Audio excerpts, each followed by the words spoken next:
घर म्हटलं की प्रॉब्लेम झाले, मग त्याच्यामध्ये वास्तुदोष आलं, पितृदोष आलं, आजारपण आलं, पैशांचा प्रॉब्लेम आला. तेच सगळे प्रॉब्लेम सॉल्व्ह करण्यासाठी आज आपण भेटूया दीपिका पवार यांना. हॅलो दीपिका मॅम, नमस्कार. नमस्कार. या क्षेत्रातील प्रवासाची सुरुवात कशी झाली तुमची? 2018 मध्ये मी माझ्या घराचं वास्तुपरीक्षण करून घेतलं होतं आणि तेव्हा माझा असा अनुभव होता की मला खूप लवकरच जे रिझल्ट मिळाले आणि माझ्या प्रगतीचे मार्ग सुरू झाले होते. सो मला असं वाटलं की आपण अजूनही लोकांना मदत करू शकतो आणि या क्षेत्रातला माझा अजून इंटरेस्ट वाढत गेला. सो मी या क्षेत्रामध्ये उतरण्याची सुरुवात केली. तर मॅडम, बऱ्याच जण वास्तुदोष असतो, तर नेमकं वास्तुशास्त्र म्हणजे काय? वास्तुशास्त्र म्हणजेच आपल्या घरातील ज्या गोष्टी आहेत त्या पंचतत्वामध्ये बसवायच्या असतात.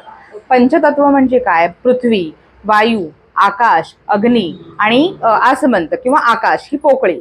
यात जर आपण आपल्या घरातल्या काही गोष्टी तत्वांप्रमाणे बसवल्या तर आपल्याला आपल्या हक्काचं सुख नक्की मिळू शकतं.